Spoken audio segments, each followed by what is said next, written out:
Hi guys, it's Emily from Kittens Book Corner, and today I am here to do a book haul, as you can tell from the title above. Basically I just got back from the store, the discount store. I got a bunch of books, and then the other day I was at the National Book Festival, to hear John Green speak, which was awesome. I didn't meet him because I didn't want to wait in the line, and just was not for me. I heard him speak though, and I recorded some of it, so if I can, I'll put some of that in this video if I can. I'll put it at the end. So I only bought 3 books while I was at the National Book Festival yesterday.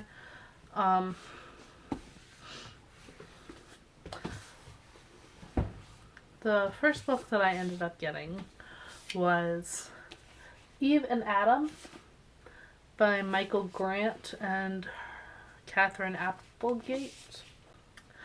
Another book that I found and ended up picking up was The Raven Boys by Maggie Stiefvater. So I'm excited to read this.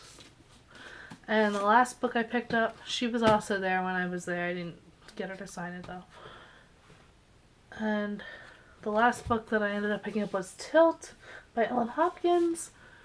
If I could have met her, I would have, but she came Sunday. She wasn't there Saturday when I went. Sigh, but I still got her newest book, and I'm excited to read it. Then today, when I went to the discount store, just a couple minutes ago I got back, actually, I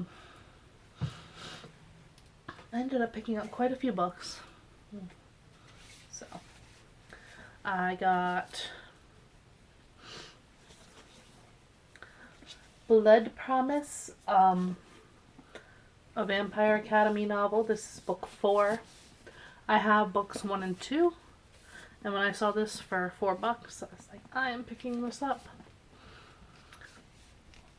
So I need 3, whatever. I also got Spiritbound, which is book 6. No, this is book 5. Ooh. I also found, this was the only copy of this one, and I like snatched it up. I was like, it's A Million Suns by Beth Revis.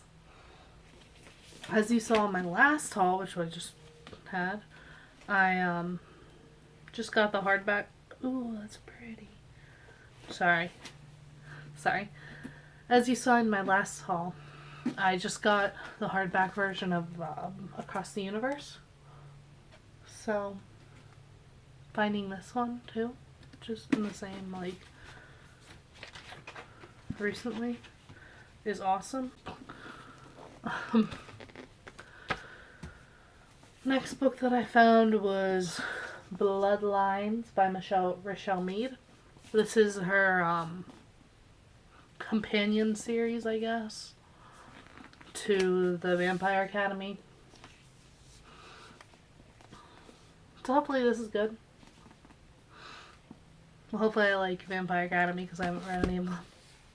And the next book that I found was Behemoth by Scott Westerfeld. I actually just recently found Leviathan at this discount place. So then when I saw this one, I was like, oh, now they have the second one. Now they just need to get the third one. Oh, that's cool. This inside thing, that's pretty awesome. I'm excited for these. These books are really heavy. I don't know why. So, yeah. The next book that I have, I don't want to show you that one yet. I want to show you all the sequels and stuff first, and then I'll show you the other ones. I got Iona by Alison Goodman. I don't have Eon, but I've been meaning to get it. So now that I got this, it's my excuse to buy Eon. I have only seen one or two people have this book, actually. One person, I think. But it's Audition by Stasia Ward Keel. Next book that I got was The Catastrophic History of You and Me. I think Ashley over at the Bookish Brunette really enjoys this book. I think it's her. If not, I'm sorry. Second last book is Pegasus by Robin McKinley. This cover is gorgeous. Honestly, it's one of my favorite covers ever. It's so pretty. But I know that Stacy over at the Chapter Chicks was really disappointed by this. But I wanted to give it a shot and not let someone else's opinion dictate if I want to read it or not. So, I hope it's good. I'm excited for it, though. The last book that I found, this book feels really awesome, just the way it feels. I don't know. It's Shattered Souls by Mary Lindsay. So, yes, those are all the books that I got. I hope you guys enjoyed it.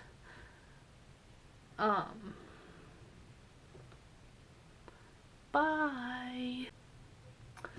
Here is my clip of John Green that is going to be playing right now. That process of coming from nothing into something and then slowly falling apart is the process of life.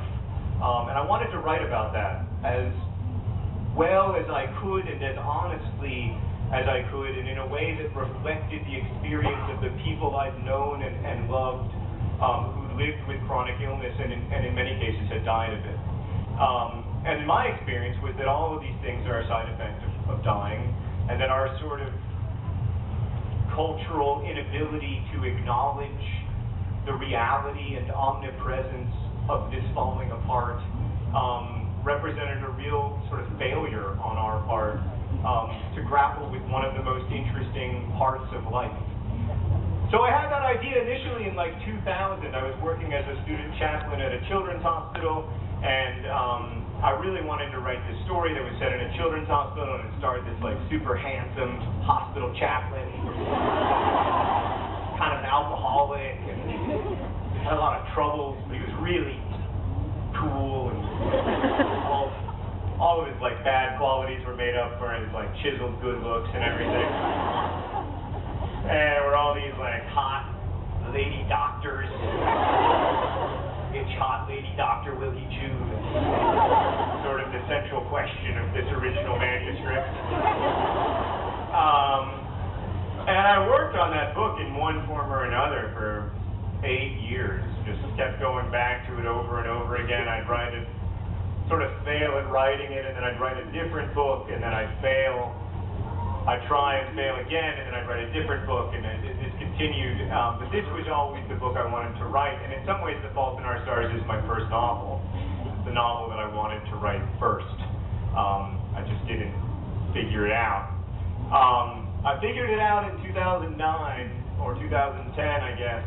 I had all this stuff. I've written, 100,000, 200,000 words, which is maybe like 600 pages, but it was all crap. It was all about this, mostly about this chaplain. So I finally found a way into it through my friendship with a young woman who was a fan of our videos and a fan of my books, named Esther. Really more a fan of our videos, I have to say. I was reading Esther's diaries recently, and I always say like she was a fan of my books, but it's not really true. And Esther had cancer from the time that I knew her, and she died in August of 2010 when she was just 16. And knowing Esther and knowing her family and being friends with a lot of her friends, it pulled me out of the story. It took me out of the story, and it allowed me to center myself in this question of why are we falling apart, and why do we fall apart at different rates? Well, I hope you guys enjoyed that clip. And I'll see you next time. Bye.